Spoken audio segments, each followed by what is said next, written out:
Assalamualaikum warahmatullahi wabarakatuh. Perkenalkan, saya Dea Khairunisa. Hari ini saya akan membacakan Sejarah Kebangkitan Nasional dan Sumpah Pemuda. Sejarah Hari Kebangkitan Nasional. Kebangkitan Nasional Indonesia adalah periode pada paruh pertama abad ke-20 di Nusantara. Ketika rakyat Indonesia mulai menumbuhkan rasa kesadaran nasional sebagai orang Indonesia, masa ini ditandai dengan dua peristiwa penting, yaitu berdirinya Budi Utomo 20 Mei 1908 dan Ikrar Sumpah Pemuda 28 Oktober 1928. Untuk mengejar keuntungan ekonomi dan menguasai administrasi wilayah, Belanda menerapkan sistem pemerintahan kolonial pada orang-orang yang sebelumnya tidak memiliki kesamaan identitas politik. Pada awal abad ke-20, Belanda menetapkan batas-batas teritorial di Hindia Belanda yang menjadi cikal bakal Indonesia modern. Pada paruh pertama abad ke-20, muncul sejumlah organisasi kepemimpinan yang baru. Melalui kebijakan politik etis, Belanda membantu menciptakan sekelompok orang Indonesia yang terpelajar. Perubahan yang mendalam pada orang Indonesia ini sering disebut sebagai Kebangkitan Nasional Indonesia. Peristiwa ini dibarengi dengan peningkatan aktivitas politik hingga mencapai puncaknya pada Proklamasi Kemerdekaan Indonesia tanggal 17 Agustus 1945. Hari Kebangkitan Nasional yang jatuh pada tanggal 20 Mei di tiap tahunnya sebenarnya merupakan hari lahirnya organisasi Budi Utomo. Kebangkitan nasional yang merupakan kebangkitan bangsa Indonesia yang memiliki rasa kesadaran. Faktor pendukung. Secara garis besar, faktor pendorong kebangkitan nasional terbagi menjadi dua, yaitu faktor eksternal dan internal. Faktor internal yakni 1. Penderitaan yang berkepanjangan akibat penjajahan. 2. Kenangan kejayaan masa lalu, seperti pada masa Kerajaan Sriwijaya atau Majapahit. Dan 3. Munculnya kaum intelektual yang menjadi pemimpin gerakan.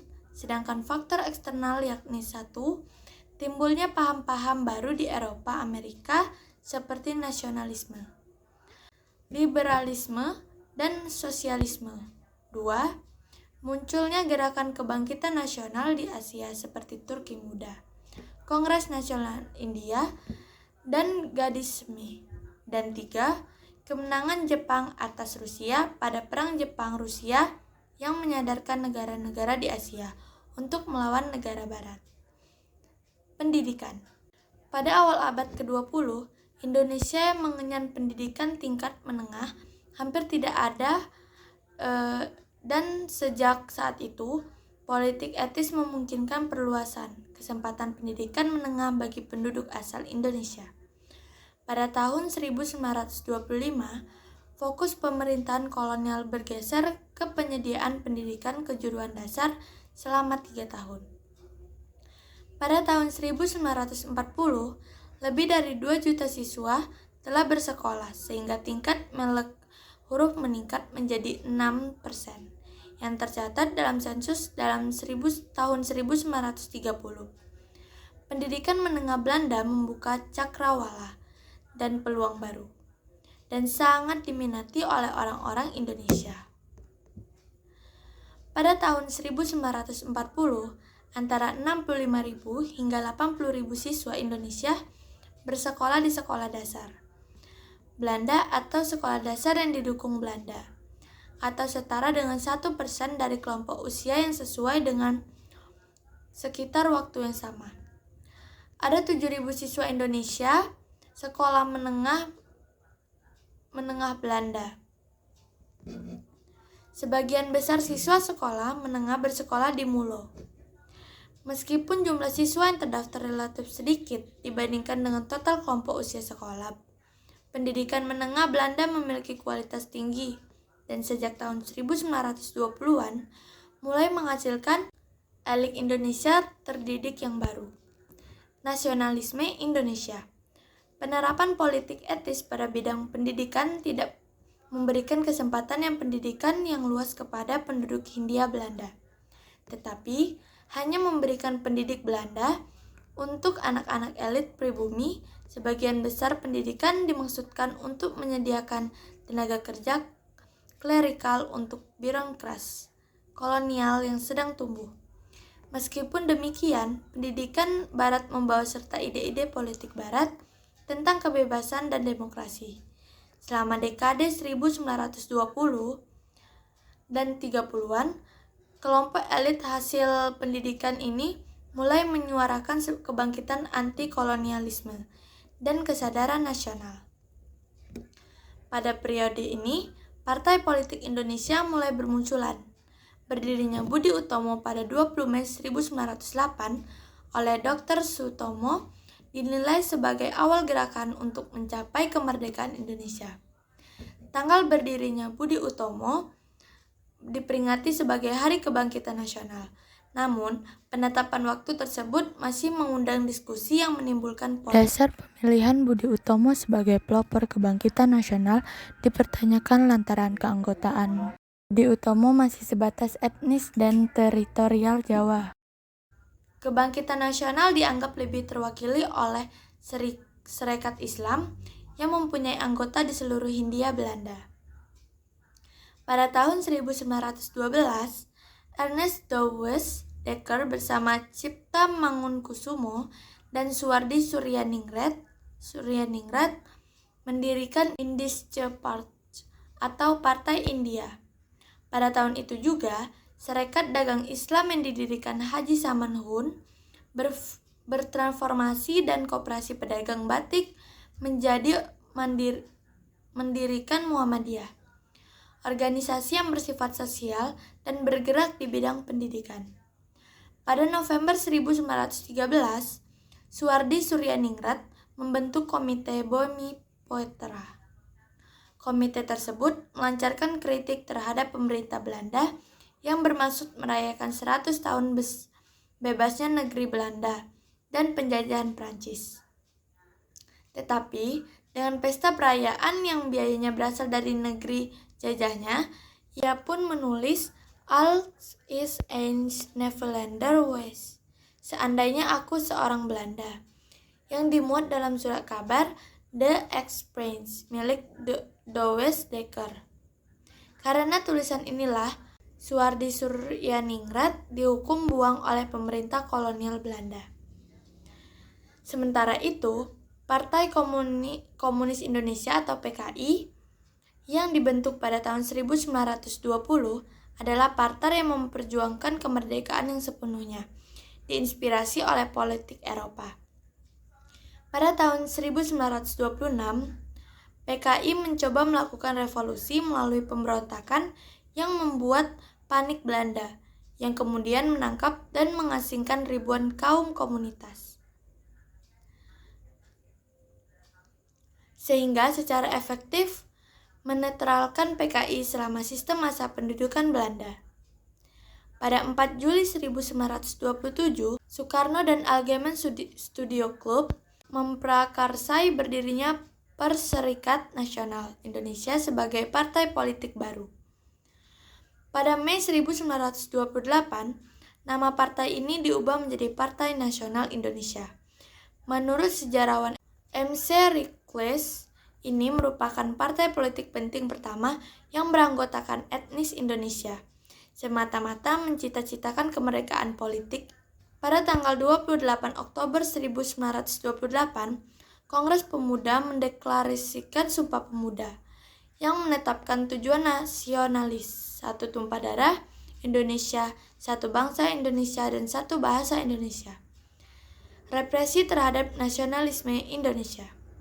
Kebebasan politik di bawah Belanda cukup dibatasi walaupun tujuan Belanda untuk membudayakan dan memodernisasi masyarakat Hindia Belanda terkadang memberi toleransi terhadap organisasi dan publikasi media dari orang Indonesia asli. Belanda juga sangat membatasi konten dari aktivitas-aktivitas ini. seperti terhadap banyak pemimpin. Sebelumnya pemerintahan Belanda menangkap Soekarno pada tahun 1929 serta melarang PNI. Pemerintah kolonial Belanda menekan banyak organisasi berbasis nasionalisme dan memenjarakan sejumlah pemimpin politik. Meskipun Belanda tidak dapat sepenuhnya membungkam suara-suara lokal yang menuntut perubahan, mereka berhasil mencegah agitasi secara luas. Walaupun sentimen nasionalisme tetap tinggi pada tahun 1930-an. Gerakan-gerakan nyata untuk memperjuangkan kemerdekaan tetap tertahan. Pada akhirnya, Perang Dunia II membuat berbagai perubahan dramatis pada kekuatan politik dunia yang juga mempengaruhi Hindia Belanda. Berakhirnya pemerintahan kolonial. Seiring dengan Perang Dunia II, nasib politik Hindia Belanda menjadi tidak jelas. Sebagai penguasa, Belanda mendapati negara mereka diduduki oleh Jerman pada Mei 1940. Dengan didudukinya negara mereka oleh pihak asing, Belanda berada di dalam posisi yang lemah untuk mempertahankan kekuasaan mereka di Hindia Belanda. Namun, pemerintahan kolonial bertekad untuk melanjutkan kekuasaannya atas Nusantara. Pada awal 1942, Kekaisaran Jepang menginvasi Hindia Belanda. Belanda hanya memiliki sedikit kemampuan untuk mempertahankan koloninya dari tentang Kekaisaran Jepang. Dan pasukan Belanda dikalahkan dalam waktu sebulan yang mengakhiri kekuasaan kolonial Belanda di Nusantara. Masa penduduk Jepang di Nusantara selama 3 tahun berikutnya membawa begitu banyak perubahan, sehingga Revolusi Nasional Indonesia dimungkinkan. Setelah Jepang menyerah kepada blok sekutu pada tahun 1945, Belanda berusaha untuk melanjutkan kendali kolonial mereka atas Hindia Belanda. Untuk tujuan ini, Belanda memperoleh dukungan militer dan Inggris sehingga terjadi pertempuran berdarah di Jawa untuk memulihkan kekuasaan Belanda. Meskipun mengalami kerugian besar, kaum nasionalis Indonesia tidak bisa dihalangi. Pada tahun 1945, gagasan tentang Indonesia tampaknya tidak dapat ditolak. Sejarah Sumpah Pemuda. Tanggal 28 Oktober adalah hari bersejarah bagi masyarakat Indonesia. Kita memperingatinya sebagai Hari Sumpah Pemuda. Hari di mana para pemuda berikrar untuk bersatu dalam satu bangsa, tanah air, dan bangsa yang sama. Sumpah Pemuda dicetuskan dalam Kongres Pemuda II, tanggal 28 Oktober 1928. Namun sebelum itu, para pemuda sudah terlebih dahulu mengupayakan persatuan melalui Kerapatan Besar Pemuda atau Kongres Pemuda I, yang dilaksanakan pada 30 April sampai 2 Mei 1926 di Batavia.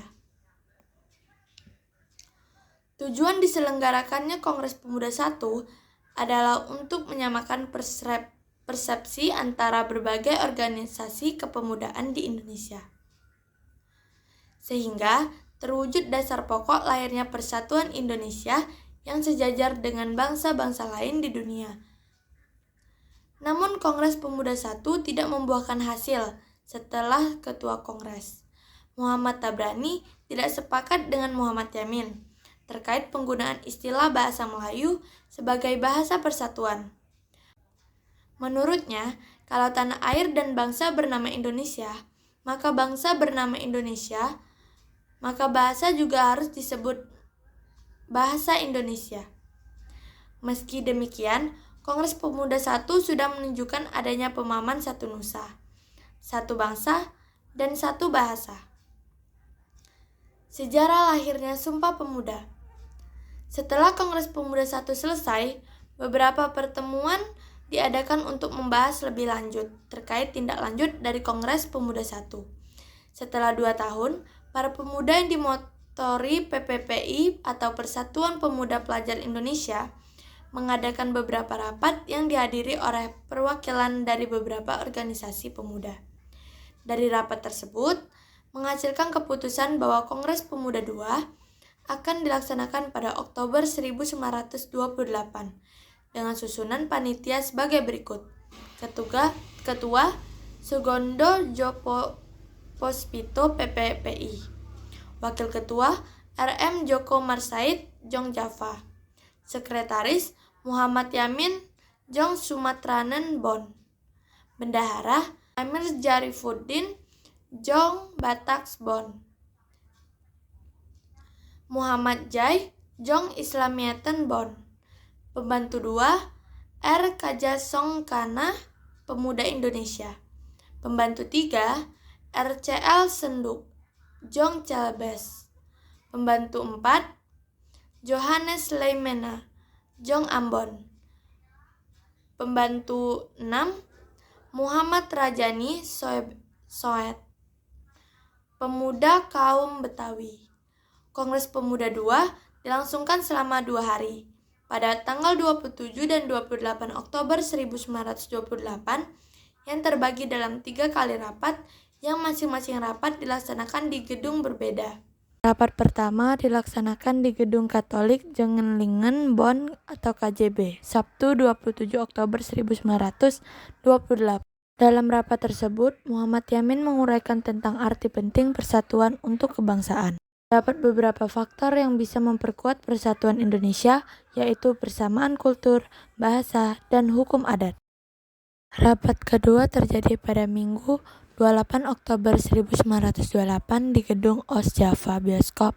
Masalah pendidikan. Anak-anak harus dididik untuk memiliki karakter yang baik dan cinta tanah air. Anak-anak juga harus diberikan pelajaran merdeka tanpa melalui perintah ataupun pemaksaan. Harus ada keseimbangan antara pendidikan di sekolah dan di rumah. Rapat ketiga dilaksanakan di Gedung Indonesia Club Gebau Kramat pada tanggal 28 Oktober 1928.